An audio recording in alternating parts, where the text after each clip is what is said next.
You ready for this? He's born ready for this. So, as far as like how relevant this is to, say making books or medieval culture or anthropology, there you go. I mean, they certainly. Should we flip around this? Yeah, if you want to move, pick it up and move it. Okay. Oh, there's a lot more back here. Is there a trick to moving it? Oh, it's hefty. That is some. Oh, it moves. Just imagine throwing it like you were making It's like a nice blanket. It's nothing third. I'm trying to get like a bit about IKEA. Yeah. This is one of those. Yep. Me. I kind of want to cut something off, but I fear that. You may want to pull it back a little more just so that you can reach. Right. Yeah, you don't want to have to reach too far, so pull it up towards you. That's true. Like that. Yes. Nice. Ready for it? Are we supposed to like anchor ourselves on the? Yes, it's good to sort of use your hip to hold it still to make sure it doesn't sort of run away from you as you go. Nice. The crowd goes wild. Oh, that's a noise.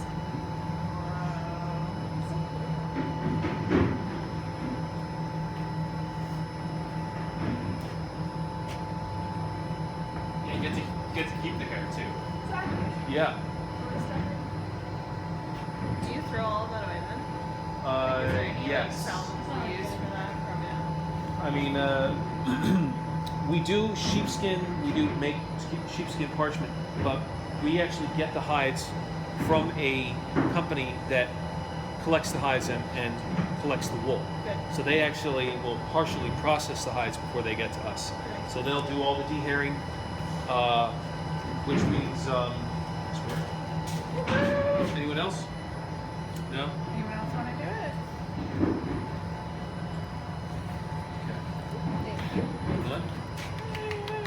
Done? Yeah, so they will take the wool off the hides, and then they will flesh the hides, pickle them, which means preserve them in salt and acid, and then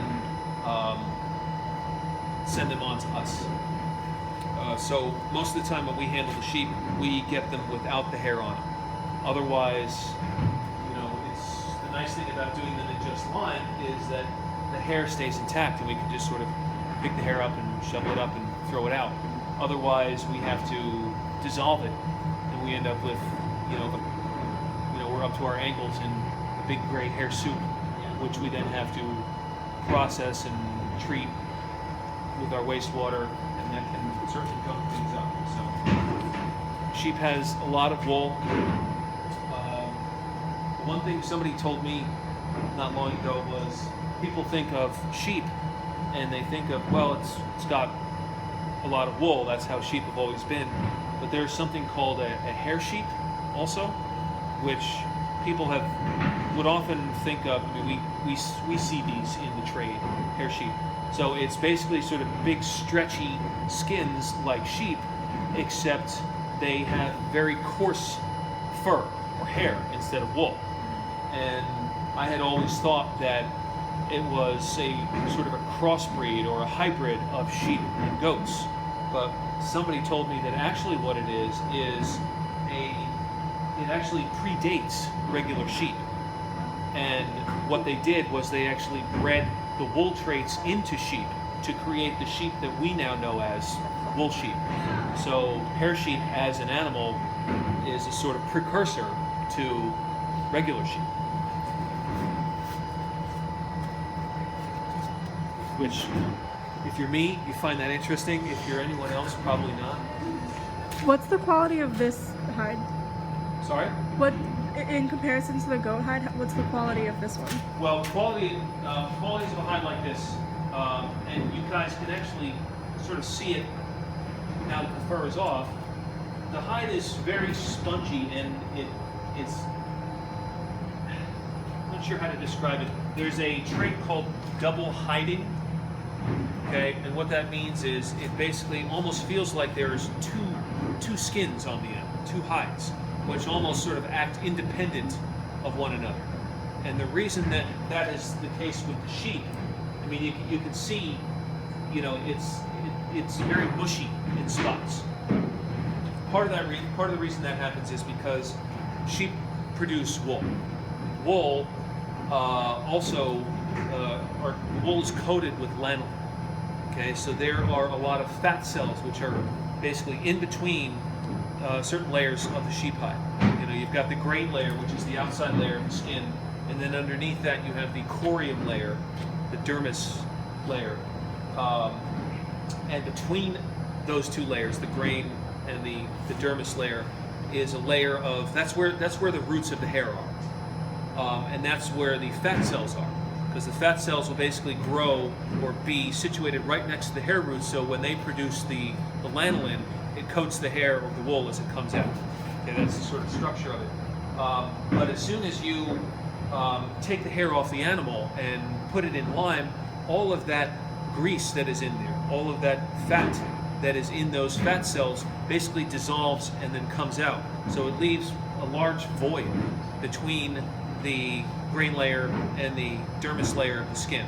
And there's not a very strong fibrous connection between those two layers. So it makes it so that the two layers are almost independent. And now that there's this big void between them, it makes it seem like there are, you know, that much more, that there's like two layers of the hide. You only really see that in sheep, because the other animals don't produce, they don't really produce wool, and they don't produce nearly as much grease as the sheep does. Okay. There are, you know, a few other, I mean, like Angora goats, for instance, which are goats that produce lots of wool. They tend to be also very greasy, so you might see that. You definitely see that in, you know, in those animals. But so that's one difference. Okay, and that makes it also so that you can remove the grain layer off of a sheep hide without too much trouble. And if you go and look at all of the old deeds that one might find in charter houses and monasteries and records offices in England, or, you know, property deeds, or contracts, a lot of those are made on sheepskin, and they tend to be very large and very clean. Part of the reason is because they can actually just shave the grain off of the sheepskin, and you end up with that sort of middle layer, which looks fairly similar on both sides. It has no pigment at all, and no character or defects to show up. So, all right. But once you have all of the hair or wool off the animal, you have to turn it over and remove the flesh. Okay, there's not a huge amount of flesh on here, but there's some.